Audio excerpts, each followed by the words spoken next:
I know why they do it. It's to help the wife feel more comfortable in that pastor's wife role, because the congregation has an expectation, and no one likes to go into an expectation like that blind. So I don't fault them for what they're doing. If you fully and wholeheartedly believe in that worldview, it's not a harmful thing. When you're a damaged individual just trying to make everyone around her happy, all it does is make you feel unworthy and like there's something wrong with you. So I went to all the classes. I studied really hard. I was hell-bent on being a damn good pastor's wife. And I still felt kind of like I was falling short all the time. Whether I was or not isn't the issue. It's how I felt. So after 3-4 years and 2 children, my husband working 60 hours a week and being home alone most of the time, I started chatting in adult chat rooms with strange men, and it was all very addictive and obsessive, and everything else in my life came second to that, which is a dangerous thing. Started talking on the phone with a guy that lived several states away, and that was okay. I felt safe with that because he wasn't just going to show up at my door. The consequence of that was that I was not careful, and my husband found out about it and was devastated, and I was devastated. He called our pastor. He called his parents. Everybody knew. My sweet, innocent cover was blown. And I was devastated because all of a sudden, all my iniquity was laid bare for everybody to see. I was horrified. So I threw myself into Bible study, which is what they like to see. And I went to a Christian counselor, and she helped me to see that this was all sort of a side effect of my damaging childhood. Okay, good. I felt a little better knowing that there was some reason behind it. What I wasn't picking up on was that I was still desperately wanting to be wanted and needed, and I wasn't. I wasn't feeling that in my marriage. I don't know if he didn't want me, or if he just was consumed with what he was trying to accomplish, which was a hell of a lot. Working and going to school is a heavy load. So I don't fault him too heavily for that. So now, what's next? We left seminary and moved home, and I went to work, and Derek stayed home so that he could be with the children and finish school. And while I was working, I had an affair with a coworker. He found out about that. This coworker was not someone that I ever would have entertained leaving my marriage for. He had issues with things that I didn't agree with, illegal things. Not, hey, you're going to jail kind of illegal things, but things that are frowned upon. And I think really he had his own emotional issues. Maybe that's why I was so drawn to him, I don't know. But, so after that, well, when my husband found out about it, he packed his stuff and left, and I was terrified and not really sure if I wanted my marriage to be over or not.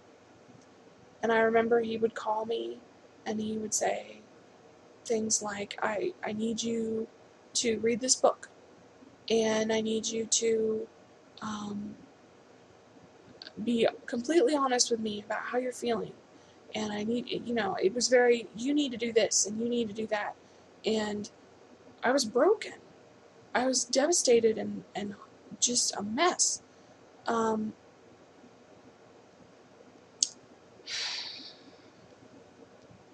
It was a horrible time. He said to me, I don't want to give up on our marriage. And I said, okay. I don't know. I said to him at that point, I will not pay for this for the rest of my life. If you can't forgive me, we need to just end things now. And I got the speech. Of course I forgive you. I love you. I'm not going anywhere. If you want to work this out, fine. We did 2 years of marriage counseling, and I still don't think he's forgiven me. He definitely still doesn't trust me. Maybe he shouldn't. I don't know. But 7 years later now, I'm tired and really unhappy. And what I'm trying to figure out is, am I really unhappy because I'm unhappy in my marriage? Or am I really unhappy because I have this disorder, and until I get it worked out, I'm never really going to be happy? I don't know. But that's where I'm at. That's where we're starting from. So when I explained to my therapist the symptoms I was having and the behaviors I was engaging in, I guess I should tell you what those are. So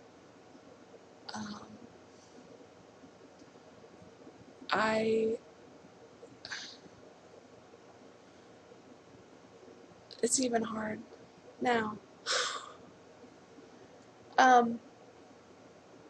So I'm still obsessive sexually, extremely overly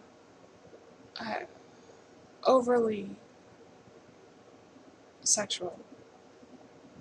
I'm not even sure that makes sense. I know what it means. I'm not ready to divulge those details yet. I'm not ever content. Nothing seems to make me happy. Things that should make me happy don't. I obsess over things. Anytime I start a new hobby, it takes on a life of its own and takes all of my time. When I started my original YouTube channel, it was all I thought about. What the next video would be, how would we map it out, how well would it do, how well was it received, should I do it again? And every comment, every like or dislike hit hard. Everything was taken personally. That's not healthy either.